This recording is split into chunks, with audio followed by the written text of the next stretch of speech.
ನಮ್ಮ ಕನಸಿನ ರಾಣಿ ಮಾಲಾಶ್ರೀ ಅವರು ಅಂದ್ರೆ ಇಷ್ಟ ಎಲ್ಲರಿಗೂ. ತುಂಬಾ ಅದ್ಭುತವಾಗಿ ಈಗ ಸದ್ಯಕ್ಕೆ ಫಾರಿನ್ ಟ್ರಿಪ್ ಮಾಡ್ತಾ ಇದ್ದಾರೆ. ಬ್ಯಾಂಕಾಕ್ ನಂತರ ಚೀನಾಗೂ ಸಹ ಹೋಗಿದ್ದಾರೆ. ಕಂಪ್ಲೀಟ್ ಫ್ಯಾಮಿಲಿ ಜೊತೆಗೆ ಮಗ, ಮಗಳು ಮತ್ತೆ ಮಾಲಾಶ್ರೀ ಅವರ ತಾಯಿ, ಟೋಟಲ್ 4 ಜನ ಸಹ ಫ್ಯಾಮಿಲಿ ಟ್ರಿಪ್ ಅನ್ನ ಮಾಡ್ತಾ ಇದ್ದು ಅದ್ಭುತವಾದಂತಹ ಕ್ಷಣವನ್ನ ಕಳೀತಾ ಇದ್ದಾರೆ.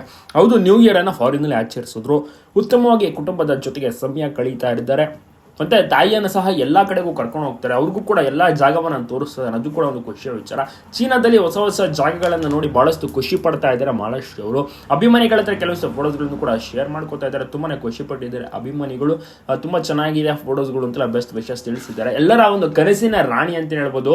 ಆ ಒಂದು ಟೈಮ್ ನಲ್ಲಿ ನಟಿ ಮಾಲಾಶ್ರೀ ಅವರು ಎಂತೆಂತ ಒಳ್ಳೊಳ್ಳೆ ಸಿನಿಮಾಗಳನ್ನ ಮಾಡಿದ್ರು. ಪ್ರತಿಯೊಬ್ಬರಿಗೂ ಸಹ ಇಷ್ಟ ಇವರ ಸಿನಿಮಾಗಳು, ಇವರ ಡೈಲಾಗ್ಗಳು, ಇವರು ಮಾಡುತ್ತಿದ್ದಂತ ಪಾತ್ರ ಆಗಿರ್ಬೋದು. ಅದೇ ರೀತಿ ತುಂಬಾನೇ ಚೆನ್ನಾಗಿರೋದು. ಜನರಂತೂ ಮೆಚ್ಚಿಕೊಂಡು ಪ್ರತಿಯೊಂದು ಸಿನಿಮಾವನ್ನು ಸಹ ಇಷ್ಟಪಟ್ಟು ನೋಡ್ತಾ ಇದ್ರು. ಸೊ ಅಷ್ಟರ ಮಟ್ಟಿಗೆ ಮನೆ ಮಾತಾದಂತಹ ಸಿನಿಮಾಗಳೆಲ್ಲವೂ ಕೂಡ ನಿಮಗೂ ಕೂಡ ಇಷ್ಟನ ಮಾಲಾಶ್ರೀ ಅವರ ನಟನ. ನೀವು ಕೂಡ ಅವರ ಸಿನಿಮಾಗಳನ್ನ ನೋಡಿದ್ದೀರಾ? ತಪ್ಪದೆ ಕಮೆಂಟ್ ಮಾಡಿ. ಈಗ ಸದ್ಯಕ್ಕೆ ಅದ್ಭುತವಾಗಿ ಫ್ಯಾಮಿಲಿ ಒಟ್ಟಿಗೆ ಫಾರಿನ್ ನಲ್ಲಿ ಸಮಯವನ್ನ ಕಳೆಯುತ್ತಾ ಎಂಜಾಯ್ ಮಾಡ್ತಾ ಇದ್ದಾರೆ.